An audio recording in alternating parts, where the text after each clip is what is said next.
Hi there, today is a very big day in Amazon Kindle news. They just announced the brand new and refreshed Kindle Basic model that's going to be coming out on October 12th next month. And if you watched my previous videos, you know how much I dislike the old Kindle Basic from 2019. I never recommended this to anyone unless you were a super casual reader. With all the changes they're bringing to this year's model, that's all about to change. I am super impressed with all the updates. Now, there are quite a few changes with this new Kindle Basic refresh. I'll go through each one by one and explain to you which ones are worth looking at beneath all the marketing material you're going to hear from Amazon. And for the most part, all the updates are really good, with the exception of one major feature that is being left out on the Kindle Basic, which I'll talk about later. Now, the first thing I want to talk about is the price of this new Kindle Basic refresh. Previously, the starting price was $89 US. Now the price is $99. So the starting price has been increased by $10. And honestly, this is not really a big deal. This is because all the features they're adding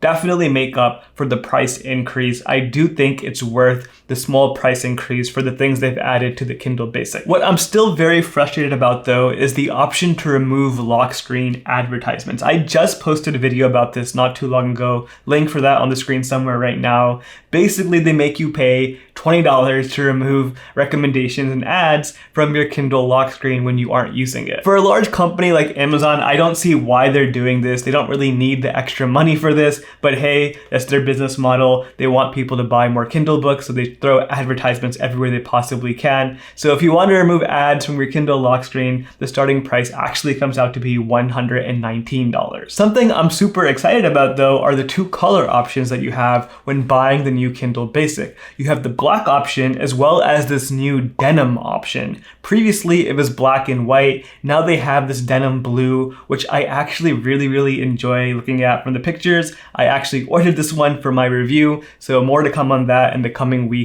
in October. The next update I want to talk about is regarding storage capacity on the Kindle Basic. You're going to see this everywhere on the Amazon product page. They are promoting the fact that the Kindle Basic now has double the amount of storage as before. The previous gen from 2019 had 8 gigs of storage. Now they're shipping all Kindle Basic models with 16 gigabytes of storage. This actually surprised me quite a bit because when the new Kindle Paperwhite was released last year, that only had 8 gigs of storage. So I had to go back and double check that. And when they released the new Kindle Basic, it looks like they've also added a 16 gig option to the Kindle Paperwhite, so people don't feel like they're promoting a higher storage capacity on the Kindle Basic. So now you have multiple options on the Kindle Paperwhite, but the Kindle Basic only comes in one option of 16 gigabytes. And this is one of those things that I think is all marketing. Most people don't need that much storage on a Kindle. Unless you're downloading a ton of audiobooks or graphic novels that have large storage sizes, you're really not going to need that much storage capacity on your Kindle. This is definitely one of those things that was probably really cheap for Amazon to upgrade on their Kindle, and they're promoting it like this big deal. But I have a whole video talking about this.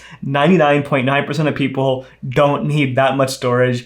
8 gigs of storage even is way too much for a lot of people, even myself. So this is only something that's really going to impact a very small amount of people. Now, an update that is worth talking about that is not just marketing hype is the new 300 ppi resolution screen on the Kindle Basic. Thank you, Amazon. This is something that I was really hoping they would do, and they did it. On the previous Kindle Basic, they had a 6-inch 167 ppi resolution screen. It looked like mashed potatoes, honestly, especially when you compared it side by side with all the other Kindles that are rocking a 300 ppi resolution screen. I am so happy they upped the resolution on this new Kindle Basic. It's also the same 6-inch display, so slightly smaller than the Kindle Paperwhite, but the higher resolution is going to make a huge difference. So you can read all your books now in crispy HD quality, which is something that's really important for a device that's meant for reading books. One quick thing I do want to call out, if you're into reading non-fiction books and you want to know what books I like to read, I have a weekly newsletter called Presently Reading. It's a community of over 800 people now who like to read non-fiction books. I also share some behind the scenes of my work as a YouTuber. If you're interested in any of that, link down below to sign up. Anyways, going back to the Kindle Basic, one thing I also want to call out is the front of the screen is not going to be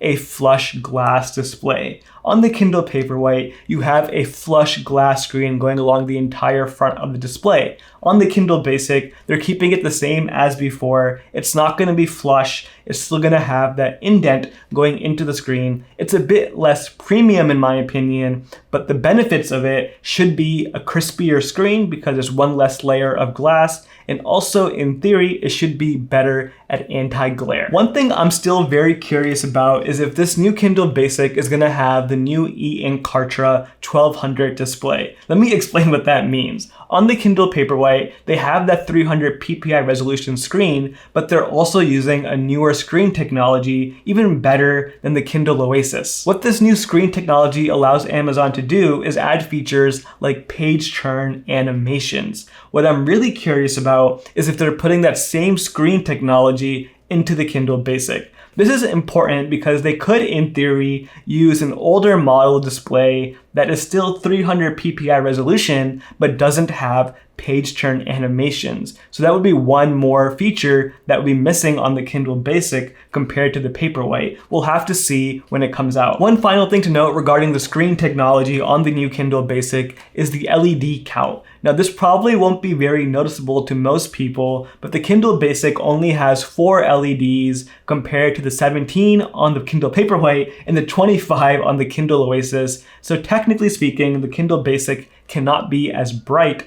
but it's still really good for reading at night, and that's what matters. When you put them side by side, there is very little difference. Now, while we're on the topic of reading at night, one other feature that they're advertising for the Kindle Basic is dark mode. This is basically being able to invert the black and white colors, so when you're reading, you have a black screen with white text rather than a white screen with black text. A lot of people do like this. I personally don't really use it. It's all a personal preference. Now here's the one major thing that is not coming to the Kindle Basic, and that is the adjustable warm light screen. And this is something that I am so sad about, because if they did bring this over, the Kindle Basic would be basically the perfect device, but they're leaving this out very intentionally. First of all, if you're new to the adjustable warm light, what this means is basically adding an orange tint to your screen. And this is really important because it makes your screen more tolerable at night, makes your eyes feel more comfortable, but also during the daytime, I find that the orange tint makes the screen look a lot more natural. It feels like reading a real book. This is one of those things I would really recommend upgrading for to the Kindle Paperwhite. If you can afford the extra money, the warm light screen makes reading on your Kindle so much better. But everything else aside, if you don't care about that warm light, they did add all the other major upgrades to the screen, so I'm still very happy about that. I am just sad that they left out this one feature that would have made the Kindle Basic so much better. Another quality of life upgrade being brought to the Kindle Basic is finally USB-C charging. We are slowly getting away from micro USB. I am very, very happy with this. I always carry one USB-C charger whenever I travel, so being able to charge my iPad, my laptop, and now my Kindle all with one cable is very nice. Now this is the Kindle Basic model, so don't expect anything like wireless charging or anything like that. I never thought they would bring this over to the Kindle Basic.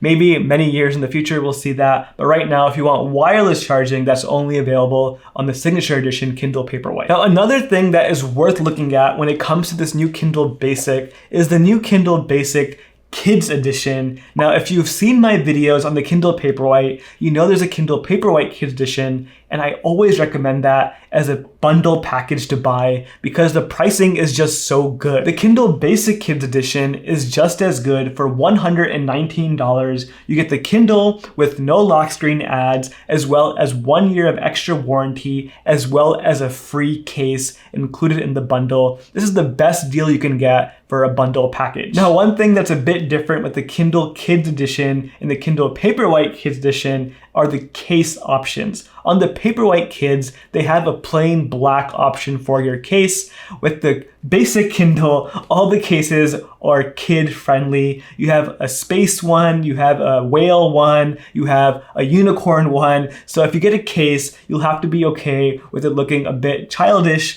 which is not really the worst thing in the world, but definitely one thing to know. One other thing that I'm not too sure about yet is if the Kids Edition for the Kindle Basic will allow you to turn off all the kids features like you can do on the Paperwhite Kids Edition. I'm assuming that the software will be the same thing where you can buy the kids model, log into your account, and just cancel cancel all the kids stuff afterwards and use it like a normal Kindle, but there is a chance they took that away. We'll have to see when it comes out. Now, the last thing I do want to talk about is really going over all the differences between this new Kindle Basic model versus the Kindle Paperwhite, so you can really understand why it's worth upgrading or why it may be worth saving some money. The first thing is the screen. On the Kindle Paperwhite, you have a larger screen at 6.8 inches, and the Kindle Basic model only has a 6-inch screen. The other major difference with the screen is the Kindle Paperwhite has that adjustable warm light, which I think is super nice to have, whereas the Kindle Basic does not have that. The Paperwhite also has waterproofing, so if you read by the pool or in the bathtub, the Kindle Basic will not be a good option for that. The other thing the Kindle Basic is missing is that flush glass display. This might be a pro or con depending how you look at it. In theory, you should have a sharper looking screen, but you also miss out on that premium build quality. And the last two differences that I can see so far is the Basic may not have page turn animations like the Paperwhite has, so I'll have to see when the Basic comes out and compare it side by side to see if they're using that new e-ink display or not. And of course, the Basic also does not have as many LEDs as the Kindle Paperwhite, so the screen might not be as bright. Everything else about the Kindles is about the same. The functionality of reading books is exactly the same. That is what really matters at the end of the day. If you want to know all the features of the Kindle Paperwhite, I have a very in-depth review video about that. Link on the screen for that right now. Thank you so much for watching. I'll see you next time.